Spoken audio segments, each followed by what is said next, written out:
আরে পঞ্চা তোমার পেটের কথা বলে দেবে? চলো তো। না না মানে হতে পারে পঞ্চার কাছে তোমার পেটের খবর আছে। চলো চলো চলো এসো এসো। আসুন আসুন বসুন বসুন। কপাল দেখেই বুঝেছি কপাল আসছে। ওটা চলবে। কেস যেন জানি না হয়। হ্যাঁ শোনো গোপাল, আমাদের মতো না এই পার্টনারশিপ হেভি স্ট্রং।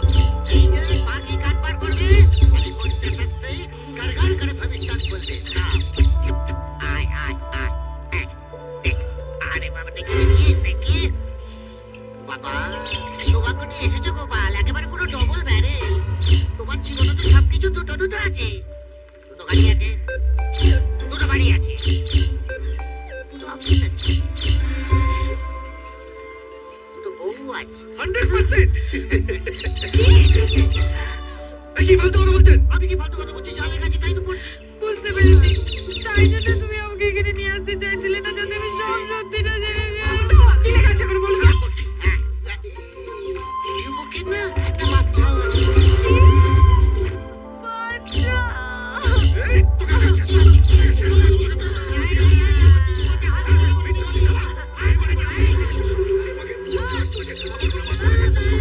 কি বাবা?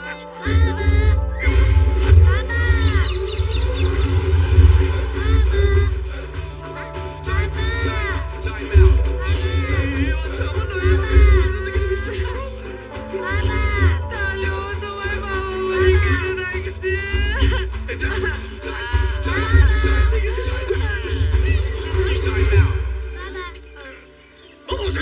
বাচ্চাকে সামনে রাখতে পারেন না? এই করে কেস খাইয়ে দিচ্ছ না? দেখলি আমার ছেলে। কিন্তু বউ তো আছে।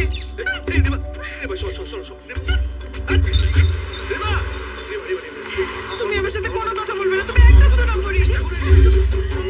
কাঁদছো কেন? আর বলিস না। আজ জোবারে সকাল ভেবেছিলাম ওকে নিয়ে একটু ঘুরবো বেরোবো। আরে শালা পঞ্চা।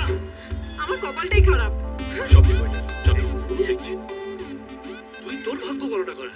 তাহলে এই পঞ্চা সত্যি না জানি ধরা পড়বে। হ্যাঁ চল চল কাম চল। এসো এসো। আরে এসো না।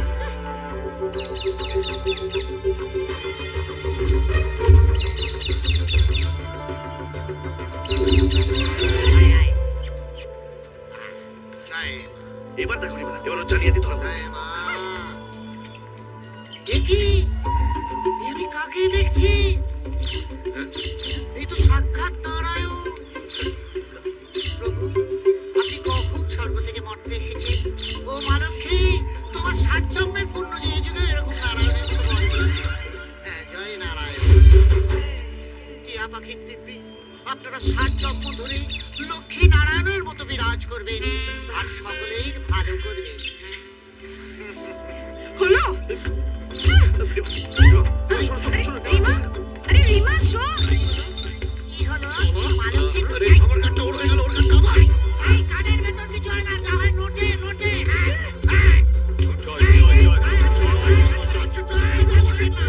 আপনার অনেক চাকরি আছে, সেটাও বলে দেবো। আরে আমিও বলে দেবো, আমি তোকে ছাড়বো ভেবেছিস তুই? আরে ওকে ডাক যা। চল কি হচ্ছে? তুই একটা বাচ্চাই রয়ে গেলি, বড় আর হলি না। চল। ভগবান আমাদের বুদ্ধি দিয়েছে কিসের জন্য? কিসের জন্য? ভাবার জন্য, মিথ্যে কথা বলার জন্য, আর সাইডে 2-4টে গার্লফ্রেন্ড রাখার জন্য। ইয়েস 2-4টে। আর একটা বউকে নিয়ে আমার সুগার বেড়ে গেল। রোজ রাত্রিবেলা যখন বাড়িতে ঢুকি তখন ভয় ভয় ঢুকি, আবার কি নিয়ে সন্দেহ করবে। এইটাই তো রিমার মাথা থেকে তাড়াতে হবে। ছাড়। গার্লফ্রেন্ড কি জিনিস জানিস? গার্লফ্রেন্ড হচ্ছে এনার্জি ড্রিঙ্কের মতো। এক চুমুক খাবি, পুরো শরীর চাঙ্গা হয়ে যাবে। বাড়িতে ঢুকেই বউকে আরেক রাউন্ড ভালোবাসতে ইচ্ছে করবে। আর যাদের লাইফে গার্লফ্রেন্ড নেই, তারা ওই অফিস থেকে বাড়িতে ঢুকে অম্বল নিয়ে, অ্যাসিডিটি নিয়ে, জামা প্যান্ট পাল্টালো, খেলো দিলো, আর ওই টিভিতে খবর দেখে ঘুমিয়ে পড়লো। বাস এখান থেকেই বইরা সন্দেহ করতে শুরু করে। এই যে পাশ ফিরে ঘুমোচ্ছে, নিশ্চয়ই অন্য কোথাও চক্কর আছে। কি বুঝলি চাঁদু? এই জন্যই বলি আমার পথে চল চল। কাঁদিস না, আমি বলছি তো সব ঠিক হয়ে যাবে। এখন চুপ কর। সীমা, কি হচ্ছে কি এটা?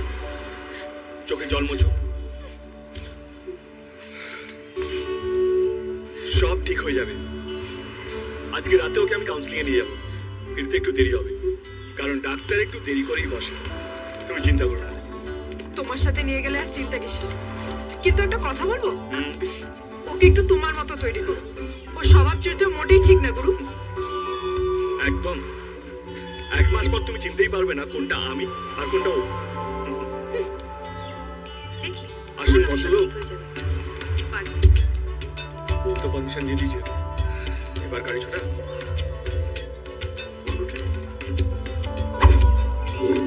রং